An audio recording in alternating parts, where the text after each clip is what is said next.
Seriously?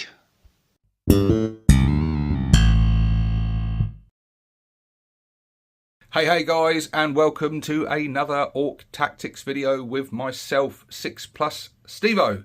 In this one, we're looking at the Weirdboy. He comes in at 55 points, and his stat line is as follows.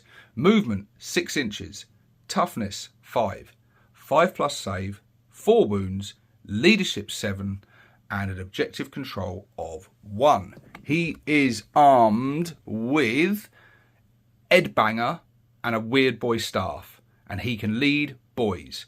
He has the keywords infantry, character, psyker, and Weirdboy. So the Weirdboy, the Weirdboys have been good for a long time now, and this edition nothing's changed. Still really good. At 55 points, an absolute bargain. Such a useful character. Let's take a look at his weapons. The ranged weapons, he's got Headbanger, which has the keywords precision and psychic. Straight away, having the precision keyword on that shooting attack, really useful. The fact that he can snipe enemy characters is fantastic. 24-inch range, a decent range on that. Only one attack. Ballistic skill 4+ though. I like that. So he's hitting on a 4+. 50-50 shot with that one attack. Strength 6. AP -3 and damage 1. So really good AP, not bad strength, only 1 damage, only 1 attack. So far it's not, other than the fact that it's got that precision keyword, not looking great so far. But we'll have a look at his abilities and see if they can help that in some way.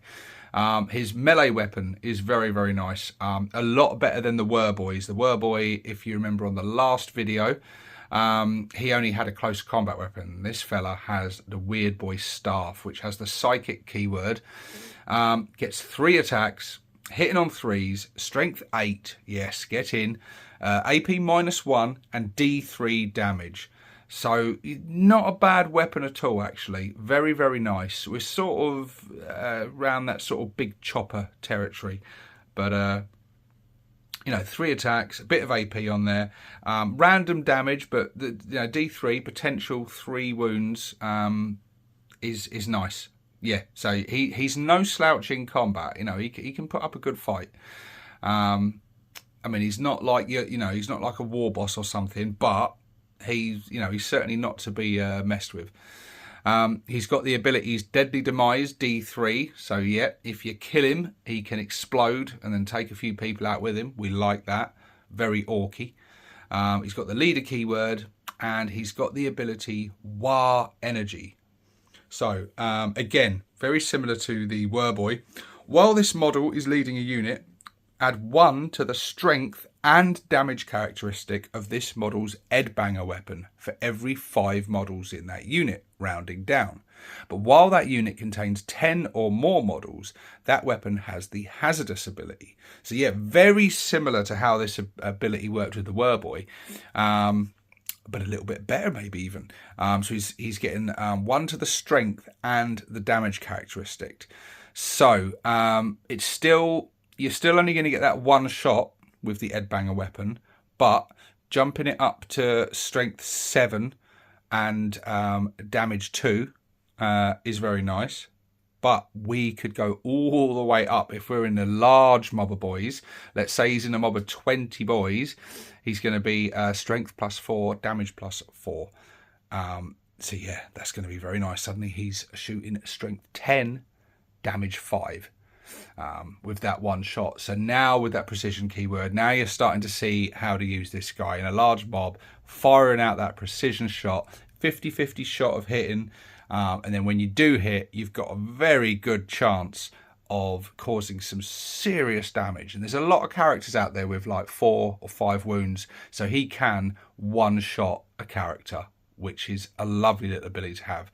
It's going to be something that you can't rely on. I wouldn't build like your whole game plan around it unless you just really love the feeling of disappointment. But when it works, it's going to be awesome. It is going to be awesome. Now, I've attempted to do this a couple of times in my games. It hasn't worked yet, but I'll let you know when it does work, because that I'll be really chuffed with that. It does come with the hazardous ability though, so it does bring with it a risk. But you're an orc, risks are always worth taking.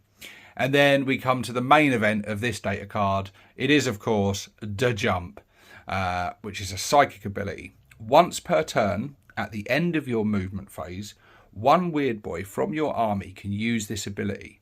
If it does, roll 1d6. On a 1, that Weirdboy's unit suffers d6 mortal wounds. Comes with a big risk, this. d6 mortal wounds is nothing to joke about. That could cause you some serious damage.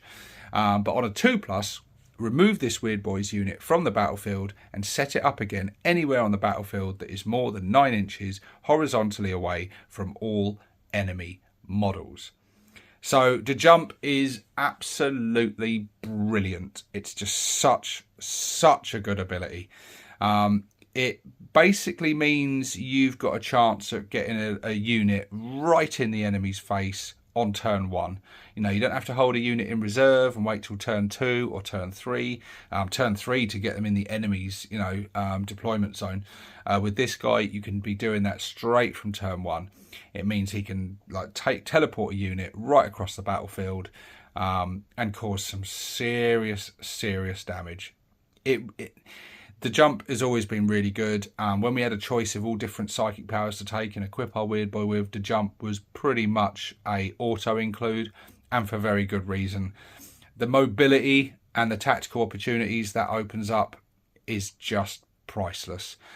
Combine it with his headbanger precision attack that can target characters, so you could jump these guys across the battlefield, and then he pops off the shot with that, taking out an enemy character, and then they charge in and mess them up, and then your enemy's plans are completely screwed. Both these abilities he has, though, both come with risks. He's got the risk of hurting himself with the War energy. He's got the risk of hurting himself in the unit with the jump ability. So yeah, quite a volatile character. It could all go wrong if you're rolling a lot of 1s that game. It won't be very good for this unit. But bear in mind as well that in a mob of boys, if they're a large mob of 20 boys, he can be in that unit with a war boss. That means he's not just teleporting the boys across, he's teleporting the war boss with him as well. Now you're potentially getting a war boss, 20 boys, and a Weirdboy right in the enemy's face. Turn 1, firing off a precision attack, all the shots from their guns, charging in there, messing them up. Now it does rely on a lot of things going right. You know, not rolling them 1s, being able to make your charge and everything, being able to hit with that precision attack on a 50-50 shot, all the while worrying about the risk to the unit if anything goes wrong. But like I said, when all those things line up and everything works, it is beautiful to behold. And for the bargain price of 55 points for this guy, I think he is well worth it. Absolutely love Weirdboys. I think they're absolutely brilliant. But what do you guys think? Do you think the Weirdboy's good? I mean, surely you do, right? Because he is, isn't he? He's really good. He's one of the best characters we've got access to, in my humble opinion.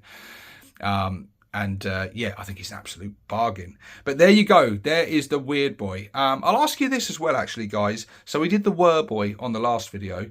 Let me know which is best. I think I already know what the answer to this is with most of you. But do you think it's going to be the Weirdboy or the Weirdboy? Now, they're not really in competition with each other because one goes with the boys and one goes with the Beast Snagger boys. So it's not like they're vying for the same spot. But in terms of that sort of psychic character, which one do you think is best? Let me know in the comment section below. Also, remember to hit that like button, hit the subscribe button, and check out that join button as well. But that's it for some of the psychic shenanigans with these characters. We've done the Weirdboy now. What is up next? Let's take a look at this guy. Zodgrod Wartsnagger. Join me on that one, guys. See you on the next one. This is 6+ Stevo, signing out.